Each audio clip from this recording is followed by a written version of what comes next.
Isang bago at kubling yaman ng Mindanao ang aking ginala. Saan nga ba matatagpuan ang isang talon na di umano kayang lutuin ang isang tao at di umano'y pinamugaran din ang mga engkanto? Kasabay ng aking paggala ang isa pang talon na ang kingyaman ng Visayas.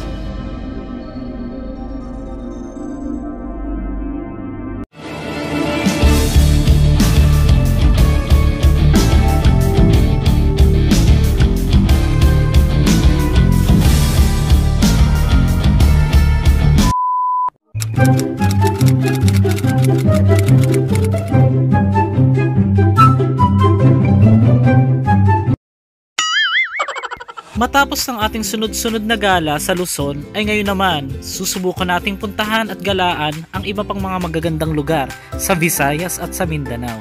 Patutunayan natin na hindi lang sa sementeryo ang ating mga gala kundi sa mga tagong yaman at magagandang paraiso sa Pilipinas. Kasama sa bucket list natin ang magagandang mga talon at puting isla ng Mindanao at ng Visayas. 3 hanggang 5 oras mararating mo ang bayan ng Davao de Oro, kung saan nandito ang Mainit Falls.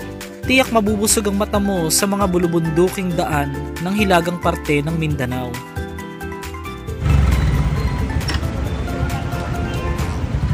Sa isang bahagi ng Mati City ay daanan muna natin ang mag-asawang nakalibing sa kanilang sariling bakuran. Ang tagal naman ng sundo ko. Ay, eto na pala. Oo.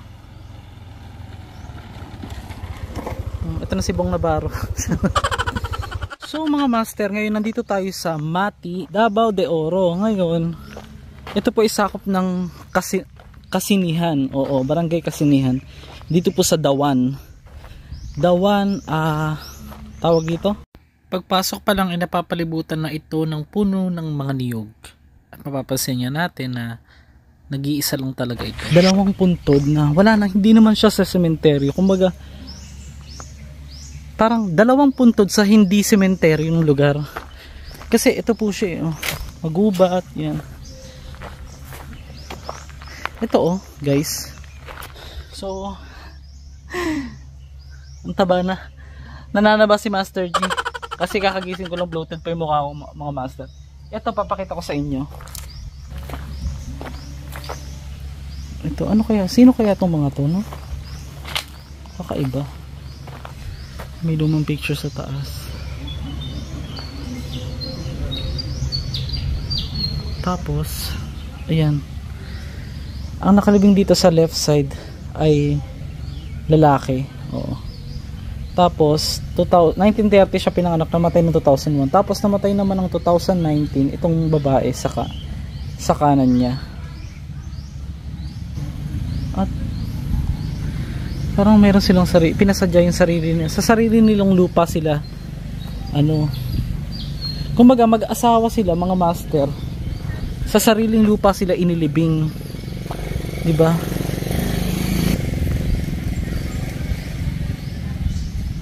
Ano ang iyong opinion sa kanilang libingan?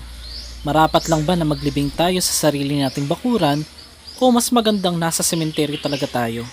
Siguro ito yung kanilang mismong bahay, hindi ako nagkakamali. Yan. Tapos ito na mismo yung libingan. Yan. Kumbaga parang pinasadya.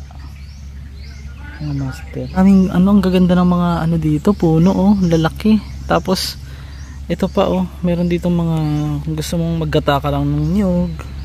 Yan tapos mabundok na. So mga master, sensya na medyo bloated talaga ako ngayon. Naninibago ko, parang taba-taba ako naman masyado dito sa video, pero hindi po. Chares. Sana kung hindi ka pa nakasubscribe ay mag-subscribe ka na. Kung bago ka, mahilig ka sa mga ganitong adventure, mga kababalaghan, mga sementeryo, ay sana suportahan mo ang ating YouTube channel. A few moments later. Ito maya-maya lamang mga master ay magpapalipad po tayo ng drone para makita nyo yung buong buo yung itsura nitong pinaka falls. Grabe, sobrang ganda. Oo, lalo na pag ikaw ay mahilig sa mga mag-post ka ng mga Instagram, mga Facebook or sa social media, sobrang ganda po niya talaga. Yun nga lang, hindi mo masyadong ma-appreciate yan kung hindi ka maliligo. Syempre mamaya pupunta tayo doon, maliligo tayo doon. Doon sa banda ron, no, dito. Yan. Pwede ka maligo dyan. Kung di ako nagkakamali, ito yung isa sa ano to? Bawal maligo ng mga kabra at panty lang. Oy! Basahin mo, oh. Bawal maligo ron ng nakabra at panty lang. Tibak po. Pwede po ba tibak? Tingnan nyo to, guys. Ayan. Oh, diba? Busy sila. Dito yung pinakamagandang spot pag mag-picture ka dito sa part na to. Yan. Yan. Part na yan. Tapos, hanggang dun yan sa taas. So, mainit ba talaga siya, guys? Try nating hawakan. Kasi, ito yata ka isa-isang falls na. Ay, oo nga. Mainit nga. Oo, mainit. Hindi siya advisable ngayong summer, charot. Tama-tama pag tag-ulan, pwede ka dito maligo. Kung ako ang tatanungin, ito ba ay tolerable o kayang-kayang init? Para sa akin, kaya naman dahil nga tignan nyo yung mga bata at kahit sino pa ay nakakapunta naman dito. Kaya lang, saang parte ba rito ang talagang sinasabi nila na kaya daw lumuto ng isang tao? Alamin din natin ang kababalaghan dito, kaya stay tuned mga kamaster.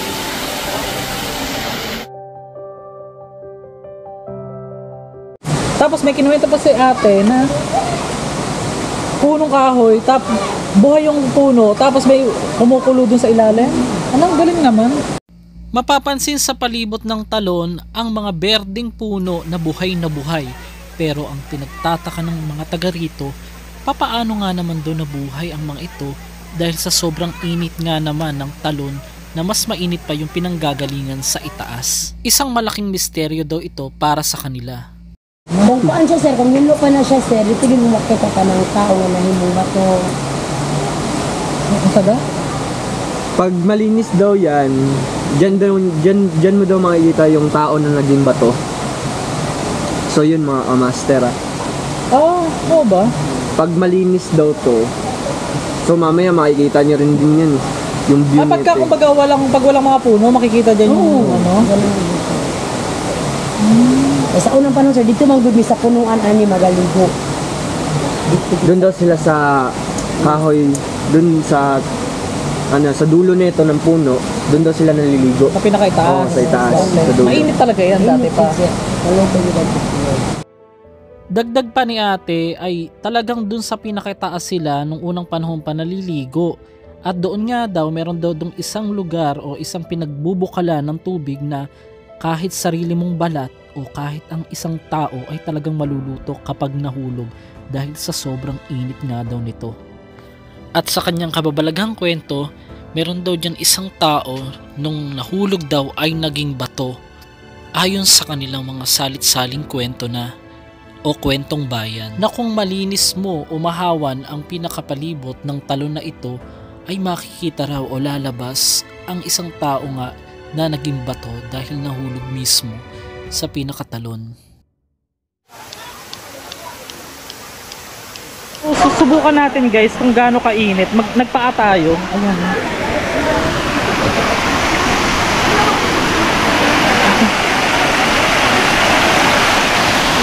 Mainit ba talaga? Hindi naman masyado. Kaya naman. Ay oo. Kumakagat. Mga master, kumakagat yung init. Mainit talaga.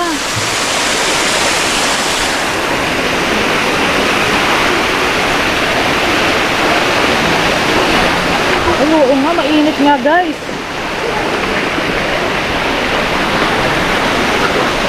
Dito maganda oh. Wala na tayong picture dito. So ito na. Ang init niya. Grabe. Ay, dun maganda oh, umuusok. Mapapansin ang napakaganda at kahangahangang rock formation at mga iba't ibang kulay ng mga bato sa paligid ng talon na ito. Mas makikita natin ang kagandahan nito maya-maya lamang sa pagpapalipad ng ating drone. So ito na guys. Ang init!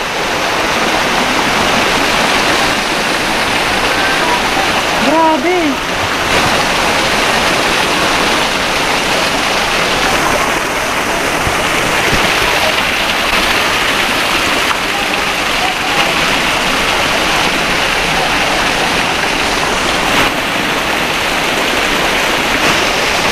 Para mo mai-inhale yung ano, yung parang ini-steam, para ka ini-steam. So dito tayo sa banda rito mga master. Ito yung pinakadulong bahagi na ang sabi nila mas mainit daw dito. Oo. Grabe. Kung ikaw daw ay pupunta rito ng mas maaga pa, ay mas tanaw na tanaw mo ang napakaraming usok na nagmumula sa talong ito. Dahil nga sa kanyang taglay na init. Nung hindi pa raw masyadong open ito sa public at kaunti pa lang daw ang naliligo, ay ang karamihan daw ng mga batang naliligo dito ay nagkakasakit daw. Ayon pa kay nanay o ayon pa kay ate na ito raw ay mga sinasabi nilang pinagkatuwaan daw ng mga nagbabantay na engkanto sa talon na ito. Pero sa ngayon, very safe at talagang marami nang pumupunta sa lugar na ito. Dahil na-curious ako, ang init niya, ano kaya yung lasa? Tikman natin yung lasa para malaman natin.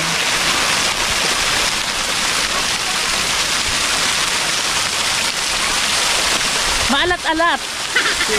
Oo, tikman mo. Maalat siya guys, maalat. Maalat, di ba? Isa pa. Baka bibig ko lang maalat eh, ulitin natin.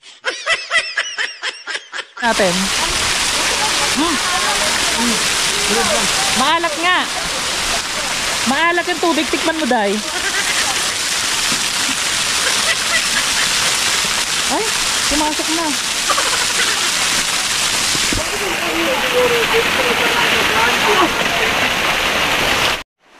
Mas dako.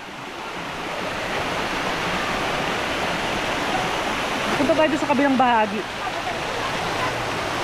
Ala, init mo kayo.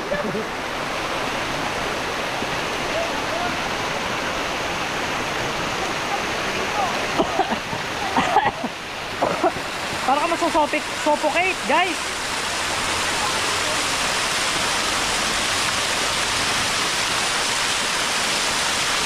Ay, mababasa ka.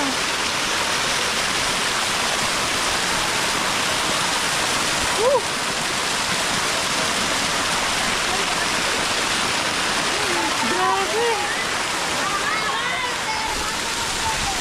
Welcome to Davao de Oro. Ang Mainit Falls ay matatagpuan sa bayan ng Maco sa Compostela Valley sa Davao de Oro. Ang Mainit Hot Spring dito sa Maco, Davao de Oro ay tinatawag na ngayong Bilawa. Tiyak ngayong tag-ulan ay napakaganda nito at best talaga na puntahan. Ito rin ay pinaniniwala ang nakakagamot ng mga sarit-saring karamdaman, lalong-lalo na ng mga lamig daw sa katawan. Sa umaga talaga, best pumunta rito. Mapapansin mo ang malagatas na kulay nito at ang kakaiba talagang rock formation. Narito ang ating mga drone shots na sana ay magustuhan po ninyo.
Napakaraming taglay na yaman ng Pilipinas, lalong-lalo na sa Mindanao.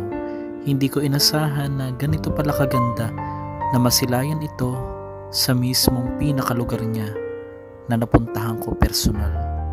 Sobrang ganda at talagang hindi ko talaga maisip na meron palang mga ganitong lugar pa na dapat nating idiskubre sa Pilipinas. At sana ay ito ay patuloy na maalagaan at huwag pabayaan dahil isa ito sa yaman ng Mindanao.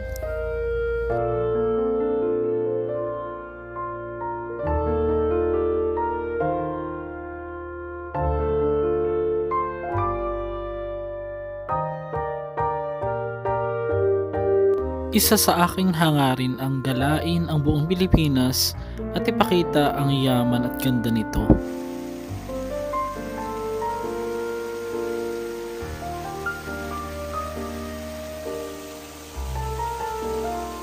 Hindi lamang sa paggala sa mga sementeryo, kundi pati sa yaman na sariling atin.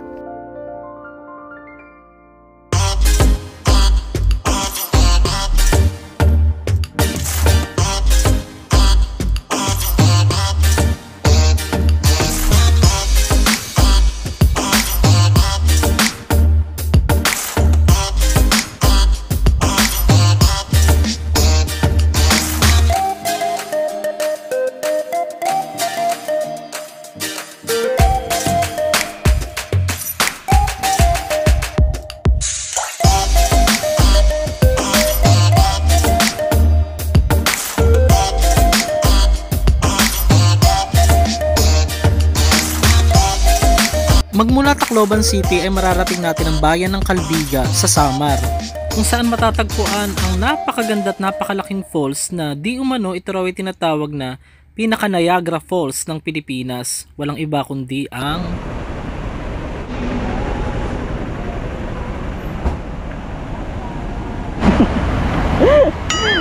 Natawa ako guys. Ayan o. Parang hindi yata kami magsiswimming parang kakain yata kami Dito pa lang sa baba, dinig mo na yung falls. Oo. Grabe, ang ganda. Meron pa dun parang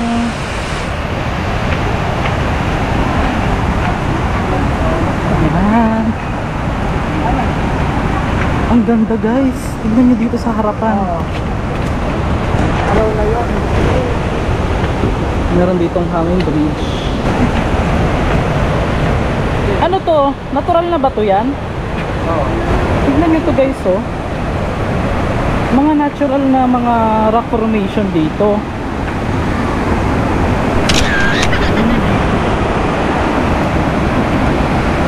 Wow, ayun na yung falls. Lalapitan natin yan. Ang laki.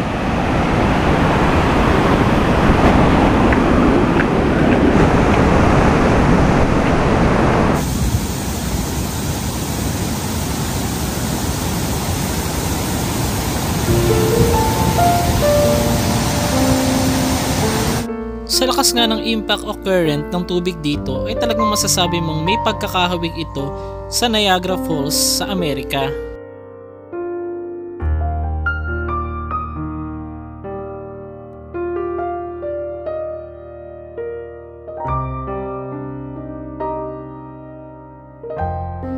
Pero alam nyo ba na may mga kwentong kababalaghan dito? Gaya daw ng isang diwata na nagbabantay dito.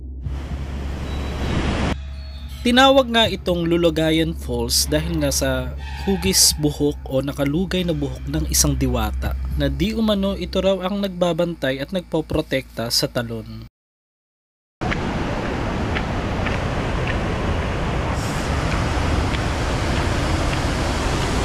Grabe! Sarap maligo guys! Woo! Ang aking payo lamang sa mga pupunta rito ay mag-ingat ng mabuti dahil nga madulas ang mga inaapakang mga bato. Pero sulit talaga ang layo nito dahil nga mula sa pinaka bayan ng Calbiga o barangay ay aakyat pa ang inyong mga motor nang aabuti ng almost 20 minutes lang naman. Pero sulit talaga. Sana kung nagustuhan mo ang ating video ay paki-like at paki-share para sa marami pang gala. Narito ang ilang drone shots na para lang sa iyo mga kamaster. Sana ay magustuhan mo. May rainbow guys. Ayun oh, kita nyo ba? Ganda. Lapitan natin yung rainbow. Ayan oh. Ayan oh. Rainbow.